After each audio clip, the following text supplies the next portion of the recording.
नमस्कार मित्रों कृष्णा एस्ट्रोलॉजी में आप सबका एस्ट्रोलॉजर विवेक भट्ट की तरफ से स्वागत है। मित्रों, आज हम ज्योतिष शास्त्र में बनने वाले महत्वपूर्ण राजयोग, लक्ष्मी योग, महालक्ष्मी योग, अखंड साम्राज्य योग एवं विदेश में जाने के लिए जो योग बनते हैं उस पर हम चर्चा करेंगे।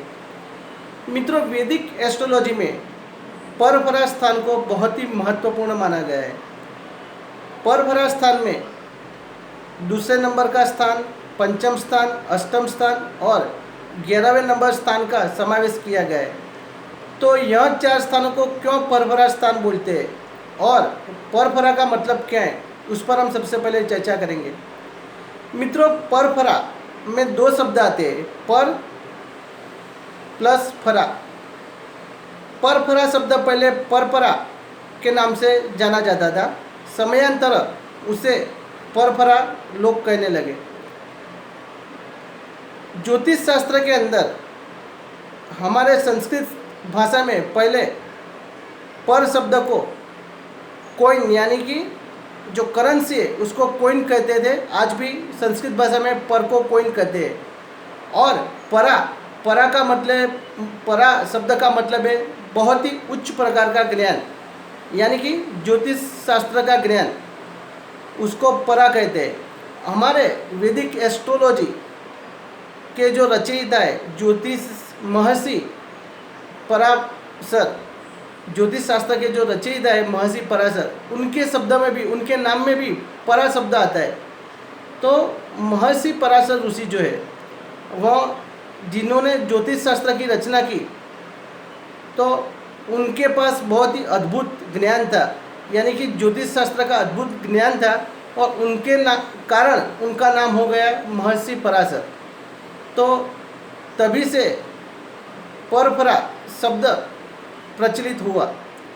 अभी यह परपरा स्थान में जैसे मैंने बताया दूसरे नंबर का, पंचम स्थान का, अष्टम स्थान का और 11वें स्थान का बहुत ही महत्वपूर्ण है। दूसरा नंबर का जो स्थान है वह वाणी का, कुटुंब का एवं धन प्राप्ति का माना गया है।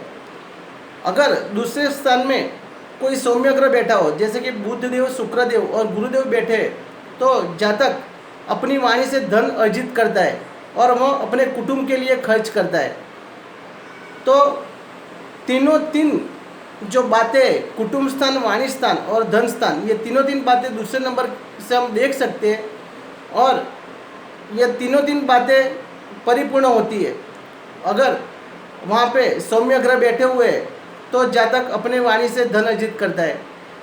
कोई भी बिजनेसमैन की कुंडली आप ले लीजिए और उनकी कुंडली में अगर आप देखेंगे तो वहाँ पे सौम्य ग्रह बुधदेव, शुक्रदेव या तो फिर गुरुदेव वहाँ पे विराजमान देखने को मिलेंगे, या तो फिर बुधदेव या शुक्रदेव है तो उस पर गुरुदेव की दृष्टि आपको अवश्य देखने को मिलेगी। तो जातक अपनी वाणी से धन अर्जित करता है। सेल्समैन की कुंडली में भी यह स्थान में सौम्य ग्रहों का प्रभाव देखने को मिलता है।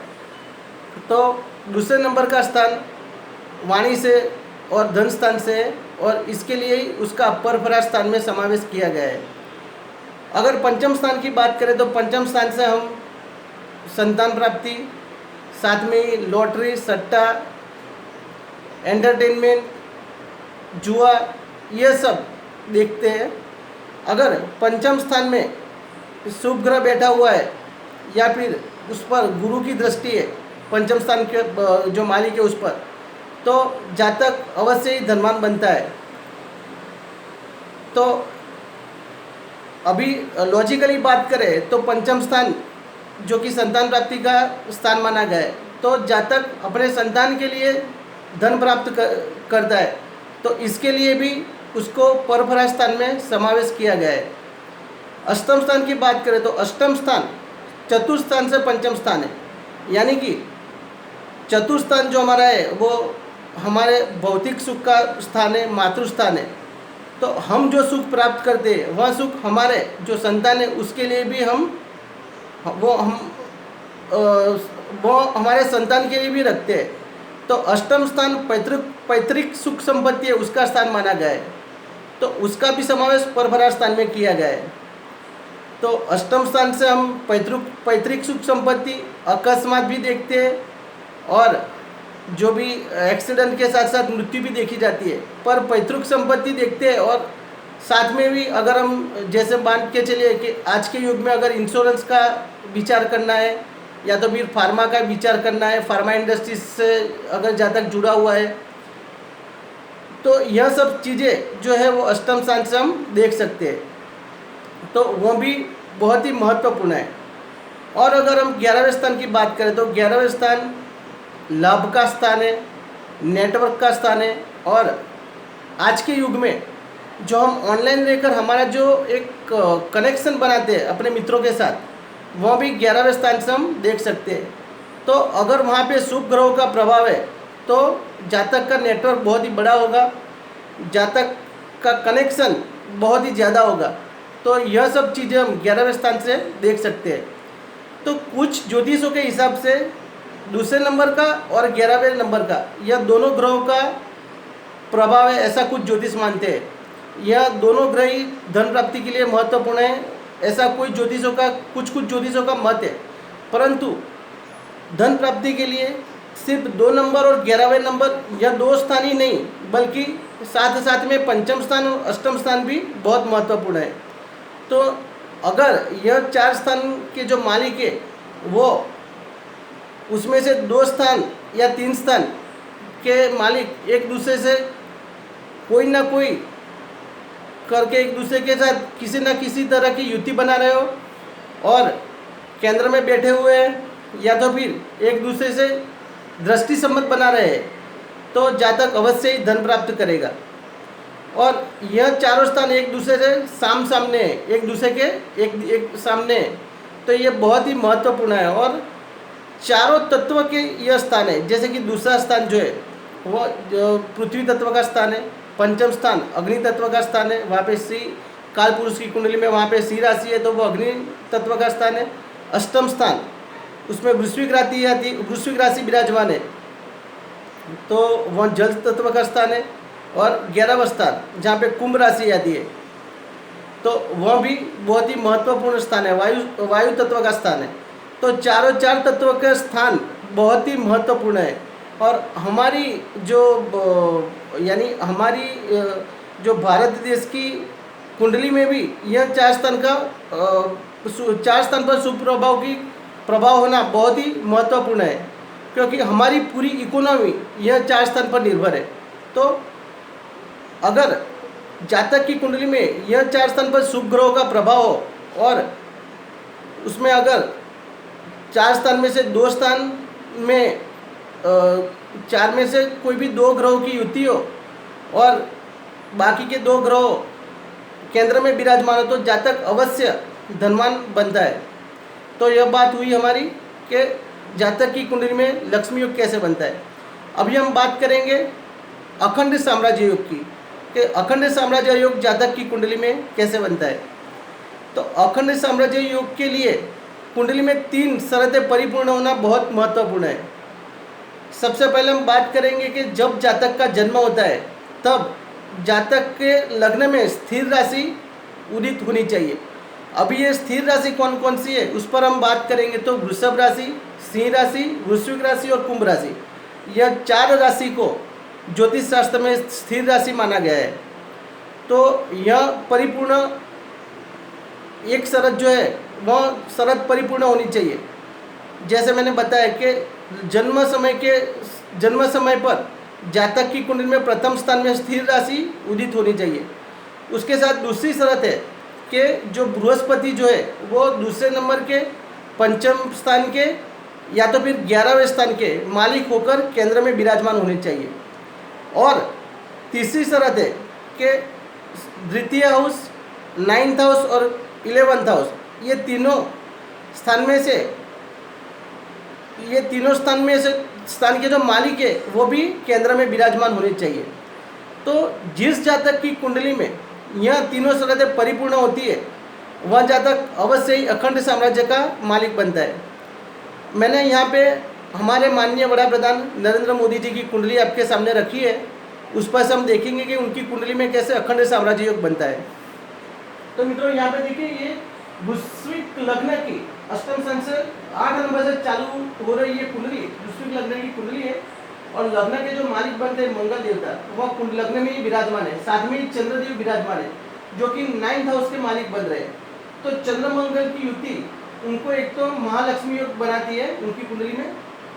उस पर आगे हम बात करेंगे तो पंचम स्थान के मालिक बृहस्पति देव बनते हैं, और वह भी कुंडली में चतुर्थ स्थान यानी केंद्र में विराजमान है, जो कि दूसरे नंबर के भी मालिक है। तो हमारी जो पहली शर्त थी कि चंद्रदेव जो लग्न पड़ता है वहाँ पे जो फर्स्ट हमारी जो शर्त थी तो वो थी कि लग्न स्थिर राशि का होना चाहिए। तो यहाँ पे देखिए कि वृश्चिक लग्न है जो कि स्थिर राशि का लग्न है, तो चंद्रदेव भी विराजमान है और साथ में उनके मालिक मंगल देव भी विराजमान है। तो ये हमारी शर्त परिपूर्ण हुई। तो चंद्र से भी स्थिर राशि हो रही है और लग्न से भी स्थिर राशि हो रही है। हमारी जो दूसरी शर्त थी उसके हिसाब से सेकंड हाउस, फिफ्थ हाउस और 11th हाउस में से कोई भी स्थान का मालिक जो है वो बृहस्पति देव बनना चाहिए और वो केंद्र में विराजमान होना चाहिए। तो सेकंड हाउस के मालिक बृहस्पति देव बन रहे, पंचम स्थान के मालिक भी बृहस्पति देव बन रहे हैं और वह केंद्र में विराजमान है। और हमारी तीसरी शर्त थी कि सेकंड हाउस, 9th हाउस और 11th हाउस उसके जो तीन में से कोई भी स्थान के जो कोई भी स्थान का मालिक अगर केंद्र में विराजमान है तो वो अखंड साम्राज्य योग बनाएगा। तो यहाँ पे देखिए जो 9th हाउस है उसका मालिक चंद्रदेव बन रहे हैं और वह लग्नेश में ही विराजमान है यानी केंद्र में विराजमान है। तो यह शरत नरेंद्र मोदी की कुंडली में तीनों दिन शरतें परिपूर्ण हो रही है। तो हम जानते हैं कि नरेंद्र मोदी जी ने हमारे गुजरात राज्य में करीब 17 साल शासन किया और आज हमारे देश के बड़ा प्रधान है। दूसरी टर्म में भी वो लगातार हमारी देश की प्रजा ने उनको पीएम बनाया और आगे भी 2024 में वो फिर से पीएम बन के आएंगे। तो उनकी कुंडली में अखंड साम्राज्य योग है। तो जिनकी कुंडली में अखंड साम्राज्य योग होता है वह जातक 75 साल तक उनकी आयु होती है और वह जातक एक सफल जीवन व्यतीत करता है और साथ ही साथ में वह पूरे साम्राज्य का मालिक बनता है। तो हमारे माननीय नरेंद्र बड़ा प्रधान की कुंडली में यह तीनों दिन शर्तें परिपूर्ण होती है। चलिए मित्रों, हम अभी आगे बात करेंगे कि विदेश यात्रा के योग जातक की कुंडली में कैसे बनते हैं। तो विदेश यात्रा के लिए 12th हाउस बहुत ही महत्वपूर्ण है, जो कि जातक को विदेश यात्रा से जोड़ता है। अगर 12th हाउस का मालिक 12th हाउस में विराजमान है या तो 12th हाउस का मालिक कहीं पे भी बैठ, जैसे 6th हाउस में बैठा हुआ है या फिर 8th हाउस में बैठा हुआ है और 12th हाउस पर दृष्टि करता है और उसके साथ साथ और भी कोई शुभ ग्रह की दृष्टि है तो जातक अवश्य विदेश जाता है। तो 12th हाउस के साथ साथ और भी कुंडली में स्थान है जिसका अगर 12वें नंबर के स्थान के साथ संबंध बन जाए तो जातक अवश्य विदेश जाता है। जैसे दूसरे नंबर का स्थान का, 6th हाउस का, 8th हाउस का, अष्टम स्थान का और 9th हाउस 9वें घर का संबंध अगर 12th हाउस से बनता है तो जातक अवश्य विदेश जाता है। मित्रों, अगर सेकंड हाउस का यानी दूसरे नंबर का घर जो कि धन प्राप्ति का माना गया है, तो अगर उसका संबंध 12th हाउस से बन जाए तो जातक विदेश में जाके धन प्राप्ति करता है।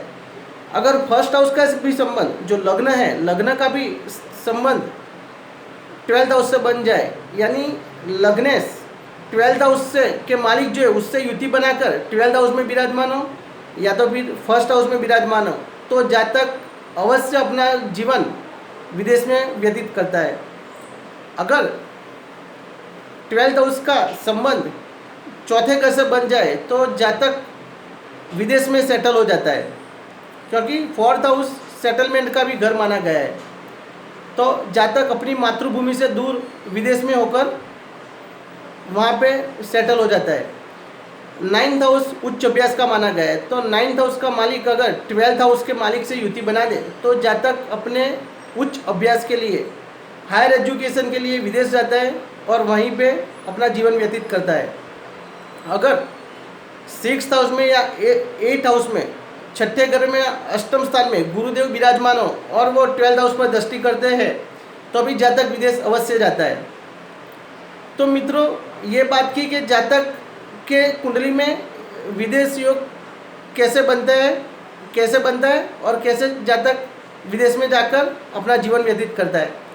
अगर समझो यहाँ पे 12th हाउस में नीच का मंगल विराजमान है, मंगल देव अगर 12th हाउस में उच्च का बनकर या अपनी राशि में या तो मित्र राशि में हो तो भी जातक को विदेश पहुँचाता है, अवश्य जातक विदेश जाता है।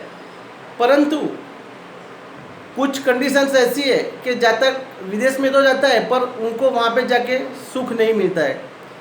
तो उसकी अगर हम बात करें तो 12th हाउस में पीड़ित मंगल विराजमान हो और उसके साथ चंद्रदेव की युति हो जाए तो जातक विदेश अवश्य जाता है पर उसको मानसिक सुख वहाँ पे नहीं मिलता है। अगर पीड़ित मंगल के साथ साथ 12th हाउस में विराजमान पीड़ित मंगल के साथ साथ शुक्रदेव युति कर दे तो जातक विदेश अवश्य जाता है पर उनके धन की अवश्य वहाँ पे हानि होती है। अगर मंगल देव के साथ साथ सूर्यदेव युति बना दे तो जातक विदेश जाता है पर विदेश जाने के बाद उसके स्वास्थ्य में अवश्य गिरावट आती है। अगर 12th हाउस के मंगल के साथ पीड़ित मंगल के साथ शनिदेव युति बना दे तो जातक विदेश अवश्य जाता है परंतु उसको बहुत ही परेशानियों का सामना करना पड़ता है और वहाँ पे उसको बहुत ही कष्ट का सामना भी करना पड़ सकता है। तो मित्रों ये बात की कि जातक की कुंडली में विदेश योग कैसे बनते हैं और जातक कैसे विदेश पहुँचता है, विदेश का सुख उसको मिलता है और विदेश जाने के बाद कुछ प्लैनेट की कंडीशंस के कारण जातक का विदेश यात्रा परिपूर्ण नहीं होती, जातक की विदेश यात्रा सुखमय नहीं होती, उस पर भी हमने चर्चा की। तो मित्रों आज हमने 3 राजयोग के बारे में बात की आपसे। प्रथम बात की महालक्ष्मी योग, लक्ष्मी योग, दूसरे नंबर का राजयोग अखंड साम्राज्य योग, उस पर हमने चर्चा की और तीसरी हमने विदेश योग जातक की कुंडली में कैसे बनता है उस पर हमने चर्चा की। तो मित्रों आज के लिए बस इतना ही। मैं मेरी वाणी को यहीं पे विराम देता हूँ। नेक्स्ट वीडियो में हम आपसे जो आज के जीवन में सबसे महत्व जो प्रश्न है, एक तो संतान प्राप्ति और व्यवसाय, ये दोनों बहुत ही महत्वपूर्ण प्रश्न आज देखने को मिलते हैं। तो संतान प्राप्ति के लिए स्त्री की कुंडली पुरुष की कुंडली दोनों महत्वपूर्ण है और उसके लिए सप्तमांश कुंडली का देखना भी महत्वपूर्ण है, नवमांश कुंडली का देखना भी बहुत ही महत्वपूर्ण है। तो वह संतान प्राप्ति का योग कैसे जातक की कुंडली में बनता है उस पर हम चर्चा करेंगे और साथ ही साथ में जातक की नौकरी बिजनेस के बारे में भी हम चर्चा करेंगे। तो मित्रों आज के लिए बस इतना ही। मैं मेरी वाणी को विराम देता हूँ। नमस्कार।